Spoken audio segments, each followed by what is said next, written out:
welcome to my channel. Today we are going to discuss about New Economic Policy or New Industrial Policy 1991. This year and this policy has a major impact on Indian economy. So we call this year as a U-turn for Indian economy. And it is a talk about LPG, that is liberalization, privatization and globalization. Let us see it in little detail. In the year 1990, till 1990, Indian economy was suffering from some major problems, like there was a poor performance of PSU. PSU was not performing as per the expectation or the competency required. In India, fiscal deficit and adverse balance of payment was increasing. The negative balance of payment were increasing. Gulf crisis, the prices of petroleum product and the dealings were also affecting India and its financial operation. There was a high rate of inflation. Also, the foreign exchange reserve, India was falling short of foreign exchange reserve, and there was a great bullion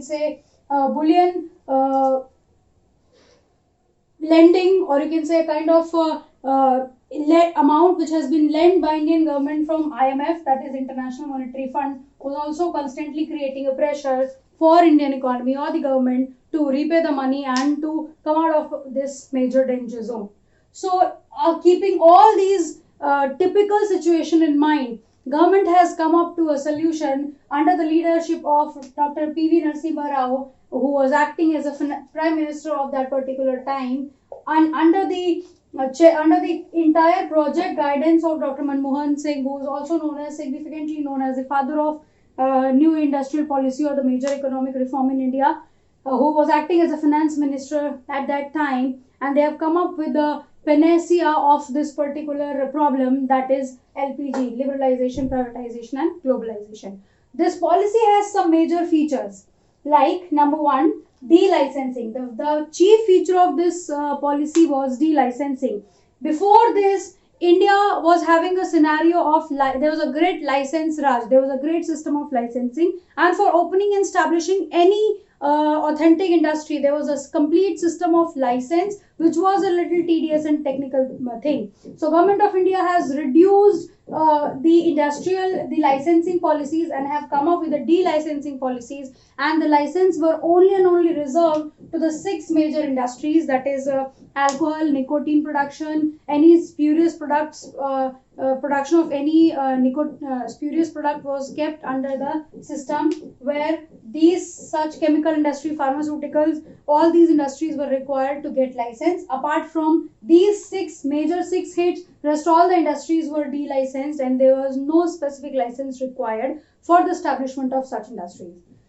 Talking about the next, that is decrease in the role of PSU. Yes, this policy has reduced the role of PSU, as we have already discussed, as the number one reason for LPG or economic reform was the poor performance of PSUs, and it was creating a great financial pressure over the government of India. So government has come up with an idea of disinvestment, that is government was ready to sell a part of its share to any of the private sector company, so that the work efficiency can be increased. And for this decreasing role of PSUs, only 4 strategic unit of importance were being kept under the purview of government. Rest all the other activities have been made privatized. So these 4 strategic units were atomic energy, railways, defense and arms and equipment. So these were the area which has been kept for these are the industries which were of strategic importance, and this has been kept for the purpose of government intervention and government operations. Rest all the industries were privatized. Disinvestment, as we have already talked, that disinvestment simply means selling a part of public sector enterprise to any of the private sector unit or any other third party, is called disinvestment. That is taking their investment out from any of the government project. So government technically went to this disinvestment policies, where the VSNL, Videsh Sanchar Nigam Limited, was being sold out to Tata through the process of disinvestment. Indian Petrochemical Corporation was being sold out to Reliance under this process. Also, Maruti Udyog given its 54% share to a Japanese company called Suzuki. So all that was a major highlight of that time, which has led to disinvestment in India. Talking about next, that is liberal policy for technical collaboration. Yes, Government of India went for technical collaboration to the technically advanced countries like Japan, like China, like Germany. So there was so much of technical collaboration, so many treaties signed, so many memorandum of understandings were signed in between these countries for technical upgradation and technological advancement. Foreign capital, yes, the Indian government get into a liberal section of foreign upbringing of foreign capital in India, which was allowing 100% FDI to certain sector. At present, we have so many sectors, more than 25 sectors where 100% FDI was allowed. So FDI, the concept of foreign direct investment and 100% foreign indirect investment has come up out of this policy. Talking about the next, that is FIPB, Foreign Investment Promotion Board, was set up to monitor the FDI in any other FII or any other foreign funding to India. However, this board was abolished in May 24th May 2017 by Indian government, because now Indian government under the Department Ministry of Finance, they are directly monitoring all these foreign investment by themselves. Talking about the next, that is de-reservation of SSIs. If we know and if we talk that 47% of Indian population is completely dependent upon small scale industries, small and medium scale enterprises. So Government of India has listed 47 items at that time under SSIs, and it has de-reserved to 1000 project under small scale enterprises. Recently, an MSME Act 2006 has talked about greater role of service and manufacturing industry and the amount invested, also to give a boost to the Indian made products and Indian industrialists to come up with the small sector ideas or the small scale ideas for their self growth and also operating employment. So this was a turning point for Indian economy, which is known as new economic policy or the major economic reform in Indian history. Let us now understand the major economic reforms, that is liberalization, privatization and globalization, in greater detail. So let us first of all understand the term liberalization. Liberalization itself, which means itself freeing the economy, freeing the industries and business from unnecessary control from all license, Raj and quota and tariff system. So under liberalization, Government of India has come up to certain schemes like Government of India have decided to free the scale of operations. Now, initially, industries in India were not allowed to decide their scale of operations by themselves. But after liberalization, Government of India has removed the barrier of license and has also allowed industries to fix up their own scale of operation, whether they wanted to operate at smaller scale or at a larger scale. It is all their own choices as per the resource available. Government has also removed the complete restrictions of the movement of goods and services. This liberalization, this is completely known as import liberalization. Government has said that now the movement, there will be free movement of goods and services cross border and also in interstate. Government has allowed the companies to fix up their own prices. Under this policies, all these oil manufacturing companies were allowed to fix up their own prices as per the different purification and the different qualities which they are going to offer to the consumer. So there were two major things. The scale can be fixed up by themselves. Also the prices can be fixed up by themselves. There was no restriction on the tax rates. Government has also reduced the taxation and has given an option to all these newly established industries to perform well and then pay taxes little later or at a what you can say lesser rate or percentage. Simplifying the procedure of export and import. Initially, before 1991, the process of export import was quite a tedious process, which has been reduced, which has been simplified. The entire procedure has been simplified by the government to promote the import and export, cross-border trade in India and abroad. Government of India has also made this entire technical setup has been made easy to attract more number of foreign capital in terms of technology to India. As in when we see that India was a country which was having majorly all the raw material was available to India as a rich resource. What was we lack? We lack in terms of trained professionals. Also, we lack in terms of kind of quality technology. So India has opened its way, its door to bring good number of investments in terms of technology to the country. So that was all about the regime under liberalization. Talking about the next, that is privatization. The name itself says that reducing the role of public sector and increasing the role of private sector in the nation building process was termed as privatization. The one major move taken under privatization was disinvestment, that is selling a part of public sector enterprise, public sector undertaking to any of the private sector enterprise. Even to some of the cases, government went beyond 51% of its ownership and it has been given to any external party. We have already discussed the example of Maruti, where almost 54% of the stake has been sold out to Suzuki of Japan. So even beyond, this was a regime which has given a boost to the private sector depending upon their efficiency, and also a competition to the existing PSU, that if they will not perform better, they will get into this system of disinvestments. These industries which were getting disinvested were basically the SIG units which were making loss for more than 10 years to the government of India. Talking about globalization. What was globalization? Globalization was simply the integration of various economies to the world economy or to the global economy. So integrating all the economy, creating a kind of global village was the agenda of globalization, so that there has to be no barrier, there has to be no quota and tariff system for import and export, that we have here discussed under liberalization. And this was import liberalization and export promotion. India was promoting its export, bringing so much of foreign capital in terms of technology, also liberalizing their import without any barrier, without any quota system.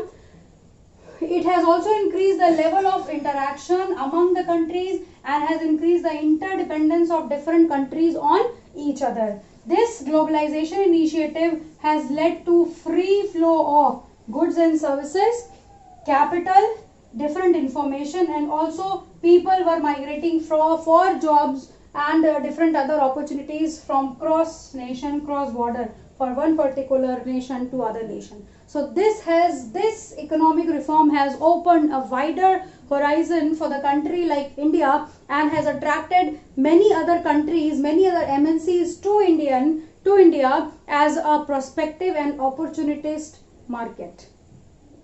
So by now we have already discussed what was new economic policy, which has come in the year 1991, which is also known as LPG, that is liberalization, privatization and globalization. So here we are going to discuss how has it impacted to the Indian business, industries, trade and commerce. We're going to discuss the impact of that LPG new economic policy to the Indian business, industry, trade and commerce. If we see with the liberalization, with the globalization, when there are so many companies, so many foreign companies and multinational companies have started coming to India, it has increased the level of competition in Indian economy. That is, if we take the example of banks, private sector banks, we can say that HSBC, ICICI, so many other banks, so many such banks, Standard Chartered, Dutch Bank, so many such banks have started coming to India, which has created a kind of competition in the market, just because customers have also become more demanding in terms of services. Reason being, now the customers were having better quality product, they were having wide choices, and all these products are available at a very affordable prices to customers. So these 2 points are very interrelated. As and when the competition has been increased, so many wider choices were available to the consumers. Now the consumers have become more demanding in terms of product, services, because now they were having wider choices, affordable pricing and the quality product. The next point says is rapid changing technological environment. Yes, this LPG has led to a greater change in terms of technology, because then the countries who are far more ahead than India in terms of technology for them India has become a ready-made market to sell their technology, to come up with their technology, and India was for sure having abundance of raw material, but only and only what India lacks is a kind of a quality technology. So these reforms have brought a good kind of technological changes. Every day there are n number of experiments, there are n number of what you can say research taking place. So it has become a challenge and a tough challenge for all the Indian companies, and Indian companies have started spending more and more on their research and development product. The best example is the Tata Nano project. Tata has also started investing huge amount for the smaller car segment, for especially those a kind of a design which is suited for the Indian customer, those who used to dream for a car. So Tata has come up with a number of technological research and development. If we talk about yes, for sure there was a need of developing human resource, because India lacks personal, qualified and trained personals. Qualified and trained human resource was a major lack for a country like India. So the different companies have realized the importance of training, and they have started providing on the job and off the job training. I'm putting a star over it. These two terms are quite a new for you. On the job is a kind of training which is being given to the apprentice and the interns during they perform their job, which are quite a technical in nature. Whereas off the job training is for when you have been taken away from the real life scenario and something has been taught to you. The best example is your own classroom. So different kind of trainings were being provided to the personals in India, so that we can have a qualified and well trained human resource who can handle the turbulent situation in the economy. Necessity for change, yes, there was a great necessity for change, because with the introduction of liberalization, privatization and globalization, the market has become highly competitive, highly turbulent, and every day there was a change taking place in the environment. And this change was so frequent that if you cannot observe, if you miss to scan any smaller area which is changing, it may lead to a major threat for you as a company. So this was a time where each and every company was completely focused on the changing trend and also anticipation of future things, that what may be the tomorrow of this generation or of this particular technology and whatever we are using at present. Talking about the next, loss of budgetary support to the PSU. Yes, this was something majorly happened. Government of India has realized that private sector is already doing pretty well, and Government of India has also introduced the concept of PPP, which you have already studied in class 11, that is public private partnership. For any of the major government project, government prefers to go for a partnership with any of the competitive private firm, so that the work can be done in a great efficiency. So it was a big setback for all the PSUs, because government have stopped funding out of its budgets to all these major PSUs, and PSUs have been given a target to meet the competitive edge for the purpose of survival. If they won't become competitive enough, they may not be able to survive tomorrow and able to compete with any of the public sector enterprise in the market. Also, the entire market orientation has been changed. The entire shift was from the product to the customer. Initially, it was like whatever is in the market, sell it and offer it to the product. But now, ask the need and wants of the customer, what a customer wants, what a customer needs, and start producing afterwards. So, which makes a complete shift from product oriented market to the consumer oriented market. So, in nutshell, what we can say is there was some positive impact, there was some negative impact in Indian market due to this LPG, due to this new economic policy. But yes, India as a country has evolved to a certain level after fighting with and giving a very tough competition to restore the economy, growing economy of the world. And now we have emerged as one of the leading economy, also at the verge of becoming the most, and you can say the most developing, or you can say the kind of developed economy in the years to come. So this is all about the impact on LPG on different industry, business and commerce.